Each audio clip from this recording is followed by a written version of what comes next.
अल्लामा मुआफ़िक़ बिन अहमद मक्की रहमतुल्लाह ताला अलैह लिखते हैं कि शहर कूफा में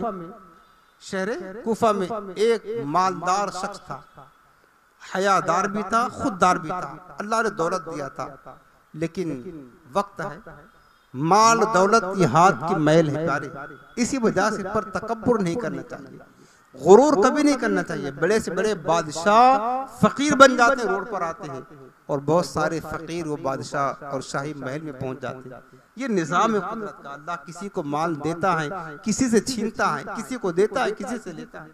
माल पर कभी गुरूर तकब्बुर नहीं करना चाहिए। लेकिन आज मुसलमानों का जो हाल है, हमारा जो रवैया है, यही हाल है कि दो चार पैसे क्या आते हैं, हमारे कदम जमीन पर नहीं टिकते हैं।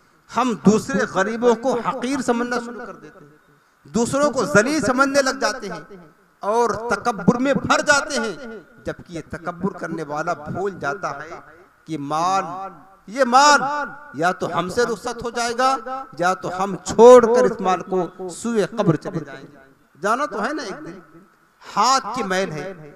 वो जो कूफा का रहने वाला मालदार था, बड़ा खुददार था, एक वक्त आया कि वो गरीब हो गया, मोहताज हो गया, उसका माल सब जाय हो गया, कोड़ी कोड़ी का मोहताज। अब हाल ये तक वो शहर में जाता, मजदूरी करता, मशक्कतें बर्दाश्त करता, सब्र करता, खाने के लिए मुश्किल हो गया।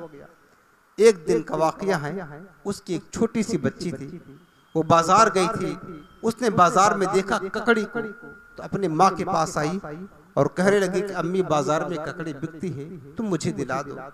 अब बेचारी गरीब माँ थी, सामान तो घर का पहले ही बिक चुका था, घर में कोई पैसा ना था कि जिससे ककड़ी दिलाए। माँ ने उसकी ख्वाहिश पूरी ना किया, और पूरी कहाँ से कर सकेगी, उसके पास कुछ था नहीं कि जिसको दे करके वो ककड़ी हासिल करे। आखिरकार जब बाप आया तो उससे माजरा किया, बाप था, उसका दिल भर आया। अगर हमारा बच्चा, हमारी औलाद किसी चीज की ख्वाहिश करे और हमारे पास मौजूद ना हो, एक माँ और बाप के दिल पर क्या गुजरेगी। काश अगर हमारे पास कुछ होता, अपनी औलाद की ख्वाहिश पूरी करता।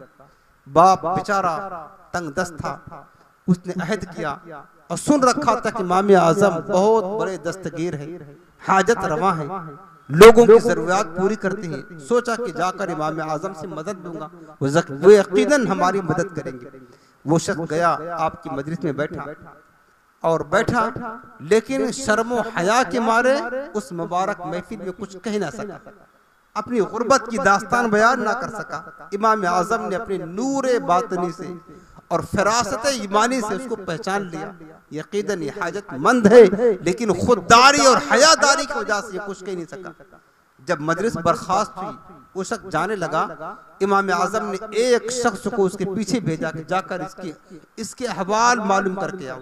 वो गया और जाकर अपनी बीबी से कहने लगा कि क्या करूं, दिल तो चाहता था कि इमाम आजम से मदद का सवाल करूं, लेकिन उस मुबारक महफिल में कहने की जुर्रत ना हुई, कुछ कह ना सका, वापस आ गया खाली हाथ। उस शख्स ने जिसको इमाम आजम ने भेजा था, उसकी कैफियत मालूम करने के लिए ये सुन लिया, सुन करके आकर के सारा हाल इमाम आजम को बता दिया।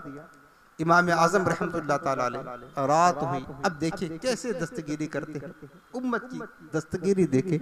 रात का एक हिस्सा गुजर गया, 5000 अशरफियों की थैली ली और उसके घर के दरवाजे को खटखटाया।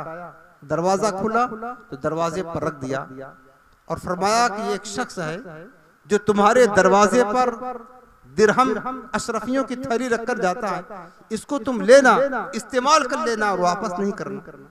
जब मालिक के मकान ने दरवाजा खोला और वो थैली खोली, उसमें 5000 अशरफियां थी और एक कागज भी रखा हुआ था, जिस कागज में लिखा था कि अबू हनीफा ने तुम्हारे दरवाजे पर 5000 दीनार की अशरफियों की थैली रखी है, ये पैसा तुम्हारे लिए, ये अबू हनीफा की हलाल कमाई का है, इससे तुम अपनी जरूरत को पूरी करना और उसको फिर तुम वापस ना करना।